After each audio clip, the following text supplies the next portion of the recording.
امام ابو القاسم القشیری رحمۃ اللہ تعالیٰ علیہ نے بھی ذکر فرمایا اور دوسرے بعض علماء نے بھی اس کے اسباب ذکر فرمائے کہ توبہ کی طرف لوگ آتے کیوں نہیں ہیں، کون سے اسباب ہیں کہ جن کی وجہ سے وہ توبہ کی طرف مائل نہیں ہوتے۔ تو پہلی وجہ اس لیے کہ گناہوں کے انجام سے غافل ہیں۔ زہر کا انجام اسے پتا ہے کہ کھائے گا تو مر جائے گا، وہ زہر نہیں کھاتا، چھوڑے رکھتا ہے۔ تو گناہوں کا انجام عذاب جہنم ہے، قبر میں شدت ہے، ایمان کا ختم ہو جانا، نور ایمان کا نکل جانا، یہ ساری باتیں ہیں۔ تو گناہوں کے انجام سے غافل ہونا یہ بھی بندے کو توبہ کی طرف آنے نہیں دیتا۔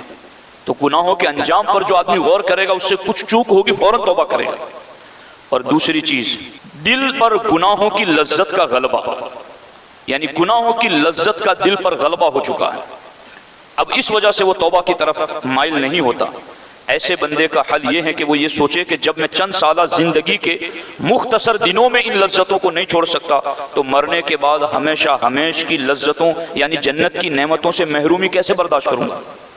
یہاں کی لذت ٹیمپریری ہے، زندگی بھی شارٹ، وقت بھی شارٹ، یہاں کی لذت نہیں چھوٹتی تو جنت کی ہمیشہ کی لذتیں چھوٹ جائے گی، اس پر غور کریں۔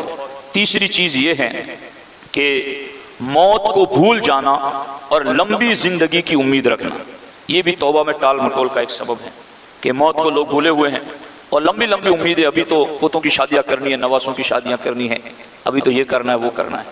شب برات کے بارے میں سرکار نے فرمایا لوگ شادیاں کر رہے ہوتے ہیں حالانکہ ان کے نام موت کے رجسٹر میں لکھے جا چکے ہوتے ہیں، لوگ یہ کر رہے ہوتے ہیں حالانکہ ان کا نام مردوں میں لکھا جا چکا ہوتا ہے۔ تو کیوں نہیں لوگ اپنے آپ کو بیدار کرتے؟ یہ موسم بہار آ رہا ہے، موت کو جو بھول جاتا ہے، لمبی لمبی امیدیں لگا بیٹھتا ہے، وہ توبہ کی طرف نہیں آتا ہے۔ اور چوتھی وجہ یہ ہے اللہ کی رحمت کے بارے میں دھوکے کا شکار ہونا، یہ سوچ کہ اللہ تعالیٰ غفور و رحیم ہے، وہ بخش دے گا، یقیناً وہ غفور و رحیم ہے، مگر اس نے ہی بتایا ہے وہ کسے بخشے گا، اس کی پکڑ بھی تو سخت ہے۔ کئی لوگ یہ بھی ایک وسوسے میں مبتلا ہے کہ اللہ تعالیٰ نکتے نواز ہے، یقیناً وہ نکتہ نواز ہے، مگر روزانہ ایسے نکتے کرو پھر یہ امید رکھو کوئی نکتہ اسے پسند آ جائے، جسے کچھ کرنا نہیں وہ کس نکتے کی بات کر رہا ہے۔ تو یہ وسوسوں سے باہر آ جاؤ، اپنی زندگی کو غنیمت سمجھو۔ اور پانچویں چیز جو سب سے بڑی اور بری چیز ہے جو توبہ کی طرف آنے نہیں دیتی، وہ ہے بری سنگت اور بری صحبت۔ یہ بری صحبت آدمی کو توبہ کی طرف مائل نہیں ہونے دیتی، اس کا دل بنتا بھی ہے، بات سن کر کے دل میں نرمی بھی پیدا ہوتی ہے، محفل سے مجمع سے نکلنے کے بعد پھر بری سنگتوں میں پڑ جاتا ہے۔